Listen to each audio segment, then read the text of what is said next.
একটি সৈন্য শিবিরে 200 জন লোকের 150 দিনের খাবার মজুদ ছিল। 20 দিন পর 70 জন সৈন্য মারা গেল। মজুদ খাদ্যে বাকি সৈন্যদের কতদিন চলবে? খুব সুন্দর একটি প্রশ্ন, কয়েক সেকেন্ডের মধ্যে উত্তর করতে পারবে। দেখো কি করে করবে। 200 জন লোকের 150 দিনের খাবার মজুদ ছিল। 20 দিন পর 70 জন সৈন্য মারা গেল। ঠিক আছে, দেখো 150 দিনের মধ্যে 20 দিন খেয়েছে, বাকি কতদিন থাকে? 130 দিন, তাই না? তাহলে বাকি খাদ্যের পরিমাণ কত হবে? 200 গুণ 130।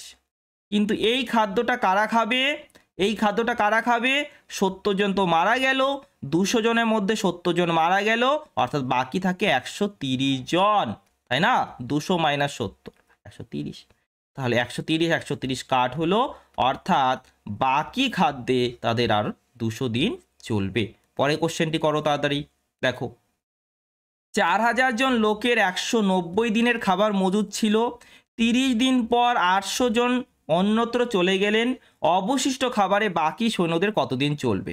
ঠিক আছে, তাহলে 190 দিনের মধ্যে 30 দিন তারা খেয়েছে, তাহলে বাকি কতদিন থাকে?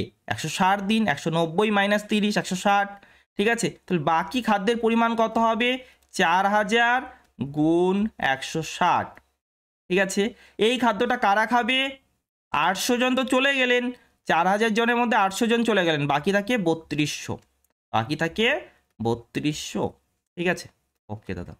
তাহলে দুটা শূন্য আমরা কাট করলাম। 16 এর দ্বিগুণ, 400 এর অর্ধেক মানে 200। ঠিক আছে, তাহলে option number A is the right answer. তারপরে কোশ্চেনটি করো। দেখো একটি ক্যাম্পে 500 জন লোকের 100 দিনের খাবার মজুদ ছিল। 40 দিন পর 200 জন অন্যত্র চলে গেলেন। অবশিষ্ট খাবারে বাকি সৈন্যদের কতদিন চলবে?